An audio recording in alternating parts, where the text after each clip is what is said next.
वित्त मंत्री निर्मला सीतारमण आज संसद में अपने कार्यकाल का लगातार छठवां बजट पेश करेगी। ये अंतरिम बजट होगा और इस साल होने वाले आम चुनाव के बाद पूर्ण बजट पेश किया जाएगा। भारतीय बजट इतिहास पर नजर डालें तो मोदी सरकार के 2 कार्यकाल में कई बड़े बदलाव देखने को मिले हैं। इनमें से एक सबसे अहम है, मोदी सरकार में बजट से जुड़ी 92 साल पुरानी एक परंपरा बदल गई है।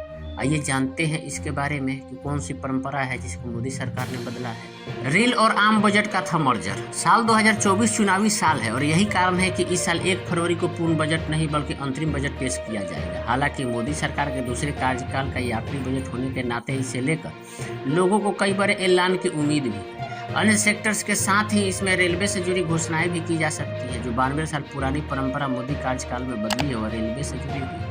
दरअसल 2017 में मोदी सरकार ने यूनियन बजट में बड़ा बदलाव किया था और आम बजट और रेल बजट एक साथ पेश किया जाने लगा। पहले अलग अलग पेश किया जाता था बजट। पीएम नरेंद्र मोदी के नेतृत्व वाली सरकार में साल 2017 में किए गए इस बदलाव से पहले तक देश में 2 तरह के बजट पेश किए जाते थे, पहला रेल बजट और दूसरा आम बजट। इस दौरान आम बजट में जहां सरकार शिक्षा, स्वास्थ्य, रक्षा और देश के आर्थिक विकास से जुड़ी कई महत्वपूर्ण घोषणाओं के बारे में जानकारी देती थी, वहीं रेलवे से जुड़ी घोषणाओं के लिए अलग से रेलवे बजट संसद में पेश किया जाता था। 1924 से चली आ रही थी ये परंपरा, लेकिन रेल बजट पहली बार साल 1924 में ब्रिटिश शासन के दौरान पेश किया गया था। इसके बाद से लगातार हर साल आम बजट से एक दिन पहले रेलवे बजट पेश किए जाने की परंपरा चली आ रही थी, जिसे मोदी सरकार ने साल 2017 में बदलने का काम किया है।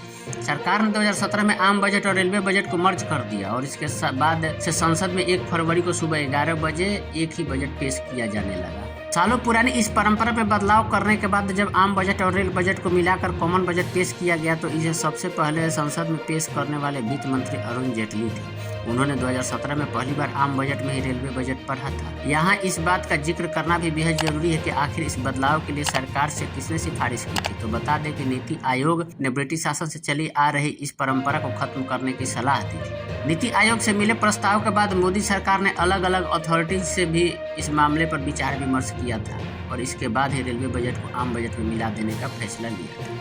इसके बाद से अब देश में केवल एक ही बजट पेश किया जाता है। इससे पहले न साल 2019 में तत्कालीन वित्त मंत्री अरुण जेटली द्वारा पेश किए गए अंतरिम बजट में सरकार की ओर से रेलवे को लेकर बड़े ऐलान किए गए थे, जिनमें देश में रेलवे इंफ्रास्ट्रक्चर के विस्तार के लिए बजट में भारतीय रेलवे के लिए 1.5 लाख 8 करोड़ रुपये आवंटित किए गए थे।